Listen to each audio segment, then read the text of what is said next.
yang kita tengok visual di awal tadi, dia merupakan Sultan Turki yang ke-7 daripada 18 orang sultan, yang mana beliau yang digelarkan sebagai Mehmed II adalah Sultan of the Ottoman Empire, yang mana Empire Uthmaniyah ini merupakan empire yang sangat besar, berdiri kukuh selama 623 tahun. Baginda naik tahta secara rasmi dalam usia yang sangat muda, kira-kira 19 tahun, dan baginda memerintah kerajaan Turki Utsmani selama 37 tahun.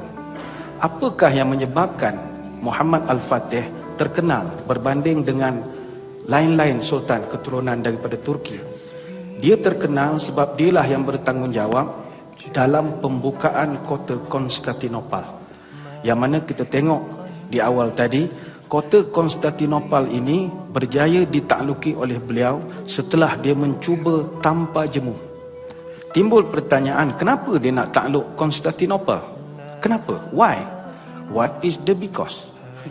The because is, dia nak merealisasikan hadis ramalan kenabian, yang mana Nabi ni, Nabi dia tidak ramal nasib, tidak, dia ada prophecy of the prophet.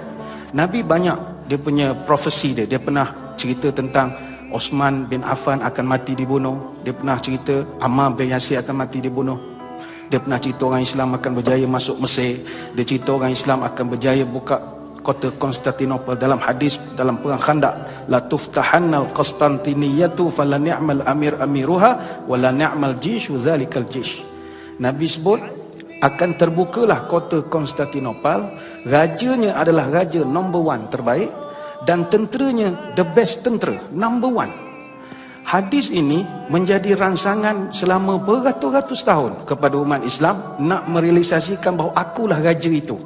Dan tentera-tentera pun kata, kamilah tentera itu. Kita kena ambil maklum, Konstantinopel ini bukan calang-calang kota. Sebab itu Napoleon Bonaparte pernah sebut, kalau dunia ni sebuah negara, yang layak jadi ibu negara dunia adalah Konstantinopel. Konstantinopel ini sekarang kita panggil Istanbul. Istanbul ni asalnya Muhammad Al-Fatih letakkan nama Islambul.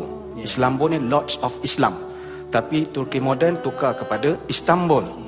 Piramli ada buat juga Isketambola, sebelah Isketambatu, itu lain pula ya. Dia Istanbul ini, dia paling payah nak diceroboh sebab dia dikelilingi oleh Bosphorus, Marmara dan Golden Horn.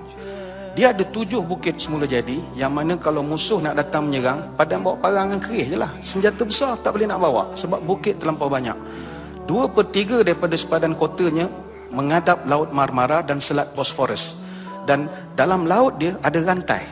Kalau ada kapal musuh nak masuk, dia akan tarik rantai itu, pecah kapal. Banyak kerajaan-kerajaan seperti kerajaan Kiev di Ukraine pernah cuba serang pakai kapal, tapi pecah.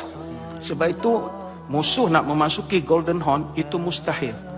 Keliling kota dia saja ada benteng luar dan juga benteng dalam. Tembok luar 25 kaki, tebal 10 meter.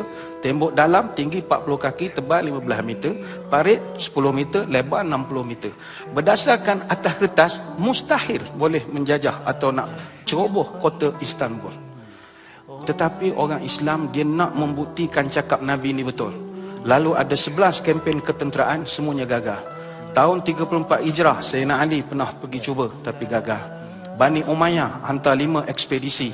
Muawiyah bin Abu Sufyan pernah pergi, juga gagal, sehingga meninggallah Abu Ayyub Al-Ansari dan dikebumikan di sana. Begitu juga Sultan Sulaiman Al-Malik juga gagal.